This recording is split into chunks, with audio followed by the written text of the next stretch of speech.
रीवा जिला आबकारी अधिकारी अनिल जैन द्वारा माननीय उच्च न्यायालय में सही जानकारी छुपाकर स्थगन लेने के मामले में नया मोड़ आ गया है और विभाग द्वारा सही तथ्य माननीय उच्च न्यायालय के समक्ष पेश करने के बाद अब उनके स्थगन आदेश को निरस्त करते हुए स्थानांतरण को यथावत रखा गया है। अब देखना यह होगा कि भ्रष्टाचार के मामले में लिप्त जिला आबकारी अधिकारी को कलेक्टर रीवा द्वारा कब कार्यमुक्त किया जाता है। इस पूरे मामले को लेकर अधिवक्ता बीके माला ने जानकारी देते हुए बताया कि रीवा जिला आबकारी अधिकारी अनिल जैन के ऊपर ईओडब्ल्यू में भ्रष्टाचार का मामला दर्ज है। इसके बाद राज्य शासन द्वारा उनका स्थानांतरण रीवा जिले से अन्यंत्र कर दिया गया था। इस आदेश के बाद जिला आबकारी अधिकारी अनिल जैन ने माननीय उच्च न्यायालय की शरण ली और वहां से मामला दर्ज होने की जानकारी छुपाते हुए स्थानांतरण आदेश पर स्थगन ले लिया है। अधिवक्ता बीके माला ने बताया कि उनके इस आदेश के बाद एक बार फिर उन्होंने विभाग से पत्राचार किया, जिसके बाद ईओडब्ल्यू द्वारा भी संबंधित विभाग को पत्र जारी किया गया और राज्य शासन ने एक बार फिर माननीय उच्च न्यायालय को सही तथ्य रखा। इसके बाद माननीय उच्च न्यायालय द्वारा जिला आबकारी अधिकारी अनिल जैन द्वारा भ्रष्टाचार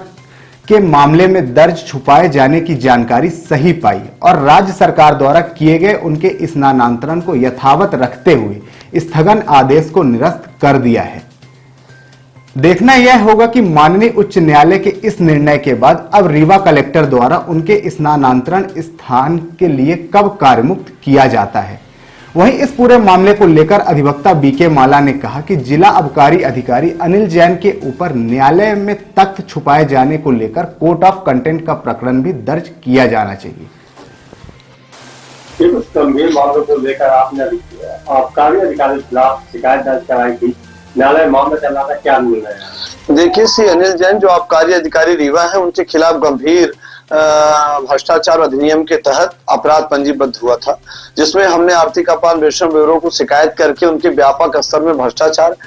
शासन के रेगुलेशन के विपरीत काम करने और फर्जी बैंक गारंटी बनवाने में एक षड्यंत्र रचने में उनके खिलाफ अपराध पंजीबद्ध हुआ था, जिसमें आर्थिक अपराध अन्वेषण ब्यूरो मध्य भोपाल ने अपराध पंजीबद्ध किया था जांच करने के उपरांत। और इसके बाद उन्होंने राज्य शासन ने उनका स्थानांतरण अन्य जिले में कर दिया गया था और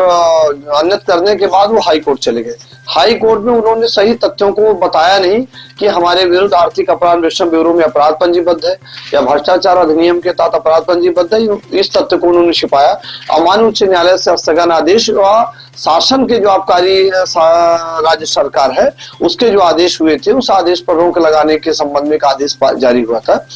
और इस संबंध में वो तथ्यों को छिपाकर इस प्रकार का आदेश प्राप्त किए थे।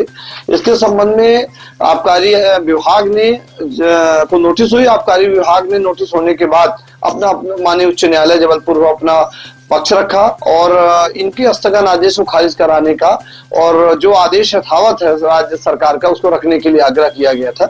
इस संबंध में हमने भी कई बार आर्थिक अपराध अन्वेषण ब्यूरो मध्य भोपाल को इस आशय का पत्राचार करके आवेदन दिया था कि इनके खिलाफ अपराध पंजीबद्ध है और आर्थिक अपराध अन्वेषण ब्यूरो मध्य भोपाल इन्हें तत्काल राज्य शासन को आशय अवगत कराया जाए कि जिस जिले में इनके खिलाफ अपराध पंजीबद्ध हुआ, जिन लोगों के साथ अपराध पंजीबद्ध हुआ, ये आज भी उस जिले में पदस्थ है, उसी विभाग में पदस्थ है और उनके द्वारा षड्यंत्र किया जा रहा है। इस आशय का हमने आवेदन आर्थिक अपराध अन्वेषण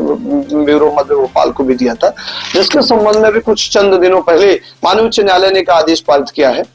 और उस आदेश में जो इनका स्थगन आदेश था वो निरस्त कर दिया गया है। इस आशय का आदेश माननीय उच्च न्यायालय में फिलहाल हुआ है। तो हमारी कलेक्टर रीवा से या आबकारी अधिकारी वरिष्ठ आबकारी प्रदेश और जिले संभाग अधिकारियों से आग्रह है कि श्री अनिल जैन जिनके खिलाफ भ्रष्टाचार अधिनियम के तहत अपराध पंजीबद्ध है और राज्य सरकार ने इसका स्थानांतरण किया था, तो इन्हें तत्काल कार्यमुक्त किया जाना चाहिए। माननीय उच्च न्यायालय के जो भी निर्देश है उसका वैधानिक रूप से पालन होना चाहिए। माननीय उच्च न्यायालय जबलपुर ने जो भी निर्देश दिए हों उसका कड़ाई से तत्काल पालन हो और तथ्यों को छिपाने और ऐसे